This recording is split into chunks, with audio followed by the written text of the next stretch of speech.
Sir Laxman గారు, what is your observation sir? Observation అంటే ఇక్కడ ఏదైతే సిట్ ఉందో అది ఒక టెంటేటివ్ గా 3,500 కోట్ల స్కామ్ జరిగింది అన్నది, అది ఏ లెక్కన వాళ్ళు లెక్క వేసుకున్నారో తెలియదు. దాన్ని కోర్టుకు తెలియజేశారు. తెలియజేయడం వల్ల అది హైకోర్టు అయినా, కింది కోర్టు అయినా, సుప్రీంకోర్టు అయినా ఆ ఫిగర్ చూస్తూనే ఇంత పెద్ద కుంభకోణము అనేది ఆవేశం వస్తుంది. ఆ ముద్దాయిల మీద కఠిన చర్యలు తీసుకోవాలా, ఏమైనా ఇంత డబ్బులు మిస్యూజ్ జరిగిందా అని. ఇక్కడ జగన్మోహన్ రెడ్డి గారు ఏం ఆలోచించారంటే, ఎన్నికలు వస్తే డబ్బులు ఉన్న వాళ్ళ దగ్గర నుంచి డబ్బులు తీసుకొని టికెట్లు ఇవ్వడానికి, డబ్బులు లేని వాళ్ళకి డబ్బులు ఇచ్చి పోటీ చేయమని చెప్పడం అనేది రాజకీయ పార్టీలు చేసే పని. జగన్మోహన్ రెడ్డి కూడా అదే చేశాడు మొదటి 2 సార్లు.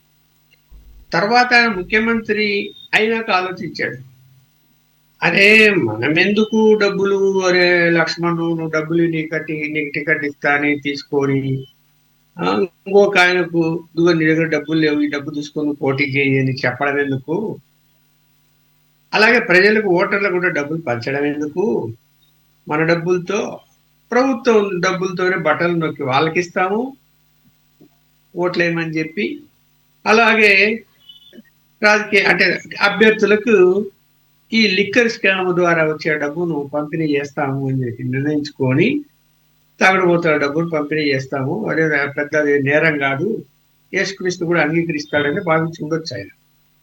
అని ఏం చేసిండు, కొత్త స్కీమ్ను అమలు పెట్టి,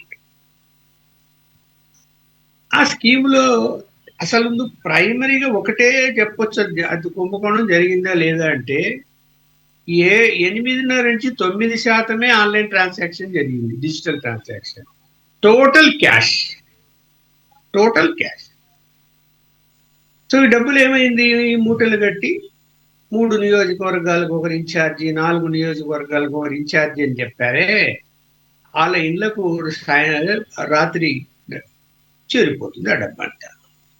వాళ్ళకి ఇన్స్ట్రక్షన్స్ వాళ్ళ తర్వాత నీ దగ్గర పెట్టుకో, మొత్తం జమ అయిన తర్వాత ఎంత జమ అయింది లెక్కలు కూడా చూసుకుంటాడు ఆయన, మీకు తెలుసునో లేదో.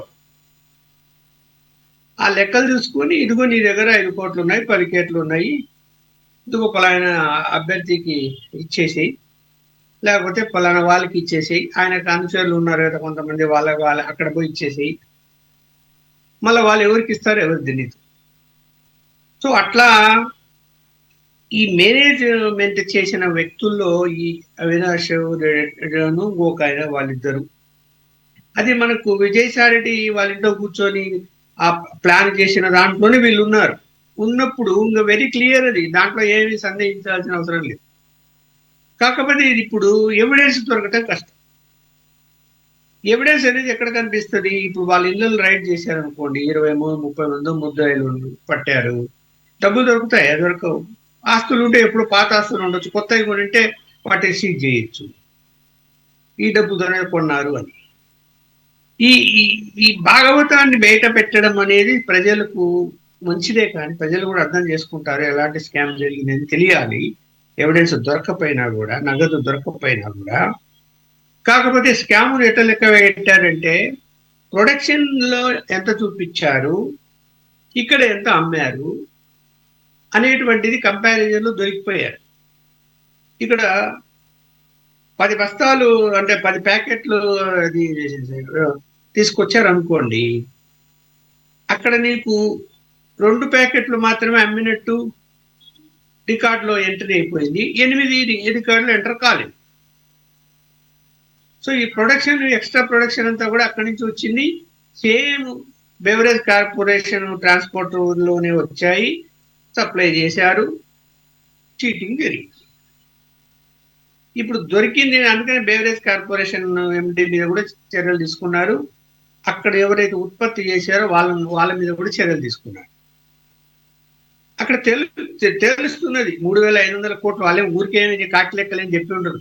ఇప్పుడు నేను చెప్పిన దాన్ని బట్టి లెక్క కట్టి ఎంత ప్రొడక్షన్ జరిగింది, 5 ఏళ్లలో ఎంత అమ్మారు, ఏ విధంగా జరిగింది లెక్క కట్టుకొని ఇంత డబ్బు మనీ లాండరింగ్ జరిగింది అనేది తేల్చారు. బట్ ఎవిడెన్స్, క్యాష్ ఎవరి దగ్గర ఉంది?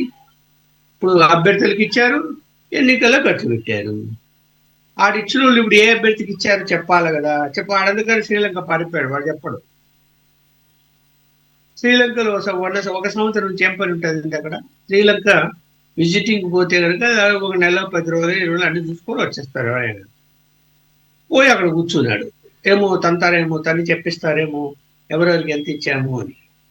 అంటే ఈ డిస్ట్రిబ్యూషన్ ఎవరైతే చేసి ఉంటారో ఒకరో ఇద్దరు ఎవరెవరికి ఎంత వెళ్ళిందని వాళ్ళు చెప్పేదాన్ని బట్టి కేసు బలపడుతుంది, కాదనటం లేదు.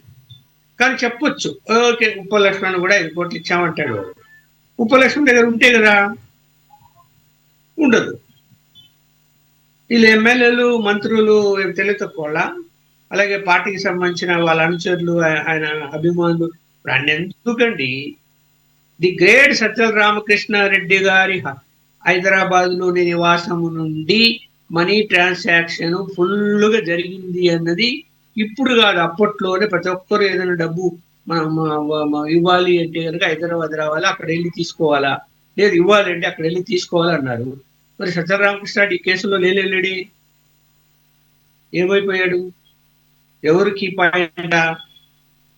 జగన్మోహన్ రెడ్డి గారంటే దొరక్కపోవచ్చు, కష్టము, లేదా చంద్రబాబు నాయుడు గారికి భయము, జగన్మోహన్ రెడ్డి వరకు పోవద్దు అని.